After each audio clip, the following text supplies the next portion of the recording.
Oke, masih dengan Profesor Kardus. Tak berjasa, tapi jenius. Amerika Serikat, siapa yang tak kenal dengan negara adikuasa satu ini. Negara dengan PDB atau produk domestik bruto terbesar di dunia ini menjadikan Amerika Serikat sebagai negara terkuat di dunia, baik dari segi ekonomi, finansial, juga militerisasi. Dalam bidang politik dan militerisasi, hegemoni Amerika Serikat tak terbantahkan. Negara pemenang Perang Dunia Kedua ini merupakan negara dengan peringkat militer terkuat di dunia. Dengan segala sumber daya dan teknologi yang dimilikinya, Amerika Serikat mampu membangun armada tempur terbaik dan terkuat di dunia. Dengan teknologi super canggih, intervensi militer Amerika Serikat dapat dengan mudah meruntuhkan tirani suatu negara yang tak sejalan dengan idealismenya.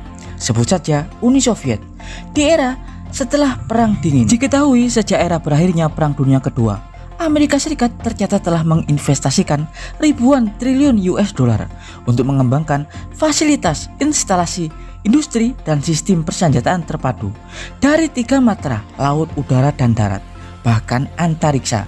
Seperti yang kita tahu, Amerika Serikat adalah negara penemu senjata nuklir pertama di dunia. Proyek Manhattan atau proyek senjata nuklir Amerika Serikat adalah salah satu contoh proyek di bidang pertahanan yang sukses untuk menghasilkan terobosan teknologi dan sistem senjata paling mematikan di dunia, yakni senjata nuklir. Selain proyek Manhattan, tercatat ribuan proyek-proyek lain yang telah digagas Amerika Serikat sejak era Perang Dunia Kedua. Salah satunya adalah proyek Pluto, sebuah mega proyek negara paman Sam di era 60-an. Proyek yang bertujuan untuk membangun ramjet monster bertenaga nuklir yang dapat digunakan sebagai sarana pengiriman hulu ledak nuklir. Dan kali ini Profesor Kardus akan mengulas sejarah proyek Pluto. Tapi sebelum Profesor Kardus mengulasnya, jangan lupa like dan subscribe di channel Profesor Kardus.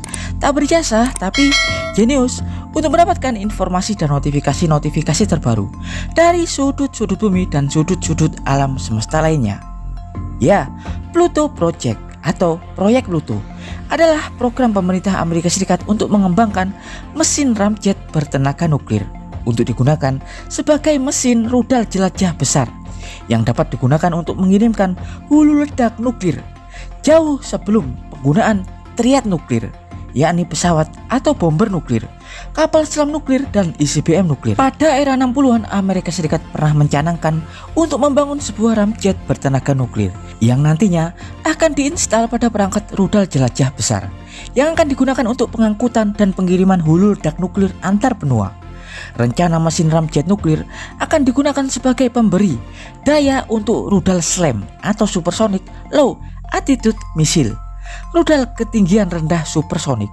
Saat itu, proyek riset dan desain ramjet diserahkan pada laboratorium Lawrence Livermore untuk mempelajari penerapan panas pada reaktor nuklir portable yang akan diletakkan pada ramjet sebagai sumber energi. Proyek mesin ramjet ini diperkirakan akan jauh lebih mematikan dan efisien daripada pengiriman hulu ledak menggunakan bomber atau pesawat jelajah pembawa nuklir, karena akan dapat beroperasi dengan lebih lama tanpa perlu memikirkan isi ulang bahan bakar karena sudah menggunakan teknologi reaktor nuklir, dan tentunya akan bergerak lebih cepat sehingga dapat mengintercept serangan sistem pertahanan udara lawan.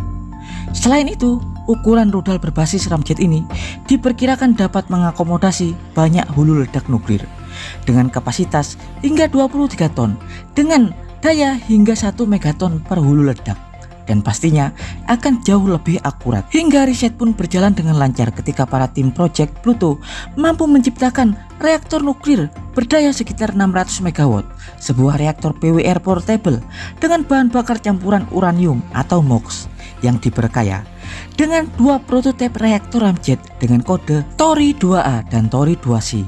Meski mengalami beberapa kali kegagalan pada uji coba awal, akhirnya prototipe reaktor ramjet ini akhirnya dapat sukses diuji coba untuk pertama kali. Tapi di balik kesuksesan tersebut, akhirnya Departemen Pertahanan Amerika Serikat menolak untuk memproduksi massal teknologi tersebut karena dianggap cukup beresiko.